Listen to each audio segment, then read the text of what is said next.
Alright, so the P30 and P30 Pro, as well as the P30 Lite, have just been released here in China, and wow, they look and feel really, really good. Certainly a big step up, in my opinion, from the P20 series. So let's have a look at what the P30 series is bringing us this year. I got hands on with these. March 30th is the first day of sale in China. Obviously that may change depending on your country. In terms of design of these two phones, definitely a big change from last year.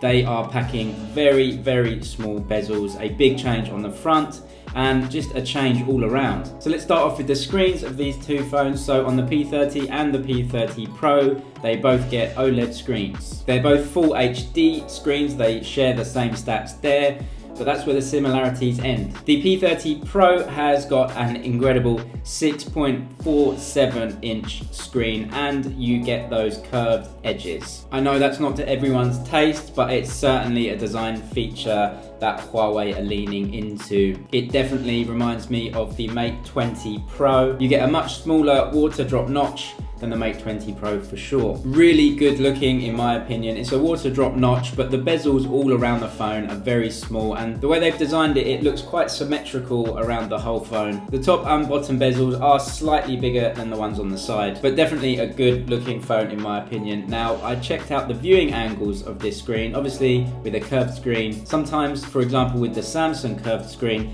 you get some green on the edges there. I checked out the P30 Pro and I was really impressed. I can't see any green. Viewing angles are really, really decent no matter where I put the phone, so I'm definitely impressed with that. Now the P30 is different in that it has a 6.1 inch screen. That's an OLED screen, but there's no curve. It's a flat screen, and obviously the phone itself is a little bit smaller, although both screens have the same aspect ratio. Again, this screen looks really, really high class, and I actually really like the way that they've designed the bezels on this phone. It reminds me a little bit of an iPhone in how they just curve round at the sides. Again, they look quite symmetrical, although the top and bottom bezels are just a little bit bigger than the side bezels. All in all, I'd say the design on both of these phones is a huge step up from last year's devices. So on the P30, we've got an 85% screen to body ratio. On the P30 Pro, that goes up to 88%. Obviously, there are no fingerprint scanners on the front bezels this time. Obviously, there are no bezels, so we've got a under-screen fingerprint sensor on both of these phones. In terms of the other design aspects on both of these phones, switching over to the back, really like the color on both of these phones. Haven't seen any other colors myself. This is good enough if all the other colors are the similar design to this. I think definitely a lot of people will like it. What do you think of the color here? Would you go for this one or maybe some of the other colors in the range? And coming around to the sides and the top of the phones, I noticed that the top and the bottom on both of these phones is actually very square and very flat at the top. It's definitely a unique design feature. I think a lot of phones are more curved these days, and Huawei have definitely gone against that design fashion, and it's just flat at the top and bottom. Again, I think it's a really, really good modern design. Now the P30 does keep a headphone jack at the bottom there. The P30 Pro obviously doesn't have one. So this P30 Pro is definitely a big phone. It's basically a 6.5 inch screen, but all in all, holding it, it is definitely big in the hand. The P30 is definitely more manageable, although there are a few things that the P30 Pro has that the P30 doesn't. So moving on to the camera on both of these, this is a huge selling point of these phones this year. The zoom lens on both of these phones is obviously what everyone's going to be talking about. You've got a 3x optical zoom on the P30. That goes up to a 5x optical zoom on the P30 Pro. So the main camera on the P30 Pro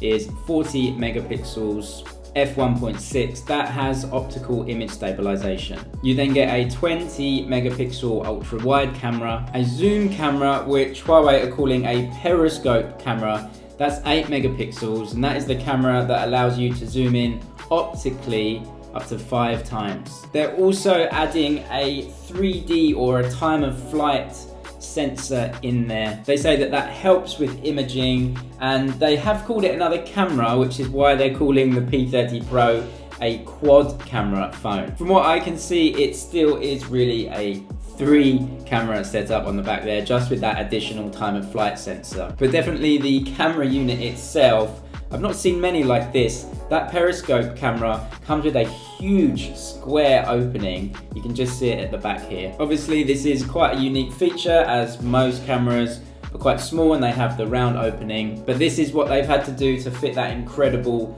zoom lens into this phone. On the P30, you've got a 40 megapixel main camera, a 16 megapixel ultra wide camera, and an 8 megapixel zoom camera. Now that on the P30 allows you to zoom in 3 times optically. The telephoto lenses on both of these phones does have optical image stabilization. That's definitely something that's needed when you're zooming in this far. Even with that said, when I was zooming in, obviously testing this out, you can see here, it's definitely a little bit shaky if you're doing handheld stuff. Actually, I was quite surprised, even with how shaky it was, obviously on the screen looking at it, I was still able to shoot passable images. That's definitely a good thing, because if you really do need to zoom in and you can't stabilize the phone in any way and just holding it in your hand, it's going to be a bit shaky. But a very quick test here before I get the actual phones to really test out the camera, it looks like you can still take some good images from it. In terms of video on both of them as well, obviously you can use the ultra wide and the zoom lenses on both of these when you're taking video. Again, when you're zoomed in really far, it does get a little bit shaky, although playing the video back, it seems like actually some of that shake is taken out by the software. That is obviously a good thing. Zooming in this far with photo or with video,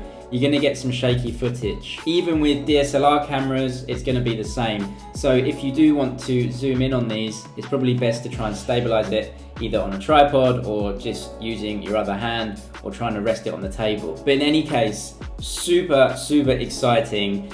These cameras, I cannot wait to test out. That zoom, I was getting some really great shots, really crisp, great colors, really surprised just how far away things were, and I was taking really crisp shots of them. The colors on the bikes that I was shooting, the orange color was bright and vibrant. These are going to be incredibly difficult cameras to beat. I'll be getting a P30 Pro, so if you do want to see more camera videos and more comparison videos, definitely subscribe. They will be coming very soon. These things definitely go toe to toe with the iPhone and with the Samsung in terms of design. Huawei are really pushing it, giving us very high grade looking flagship phones. Now the processor in both of these phones is the same. They're using the Kirin 980. It's not a brand new chip, it's been out for a while. The Mate 20 series used it. That uses a 7nm process. Now the chip's been out for a while, so we pretty much know how it works anyway. Both the P30 and the P30 Pro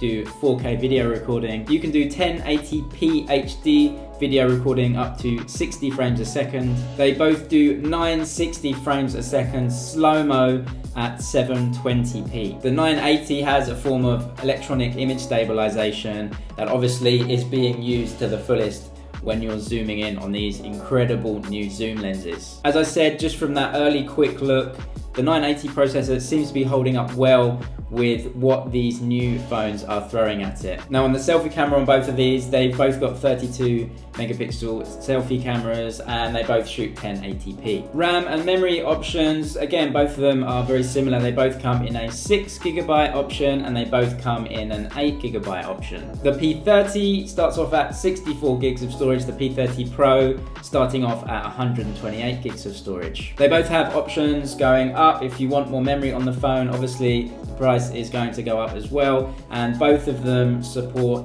a external SD card, or I should say a Huawei nano memory card that you can put in there. The battery on the P30 Pro is 3650 milliamp hours. You get fast charging on that one. You can use 22.5 watt fast charging, but it has to be wired. There is no wireless charging on the P30.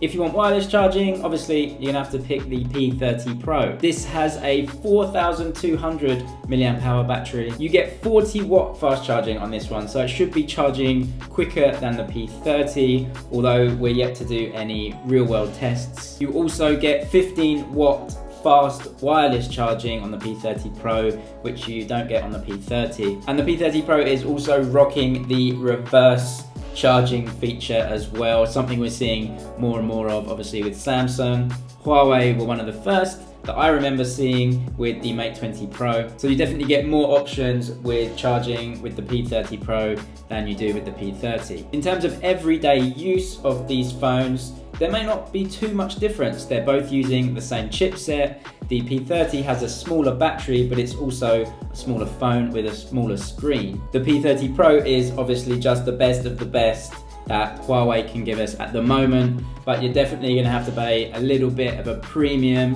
on the price to get this phone over the P30. That's my initial view, hands-on, of these two phones. These will definitely be reviewed on the channel. If you want to see way more P30 and P30 Pro videos, definitely subscribe, they'll be coming soon. Very, very interesting phones for me in terms of design, in terms of cameras. They are going to be pushing boundaries, and let's see how they compare to other phones.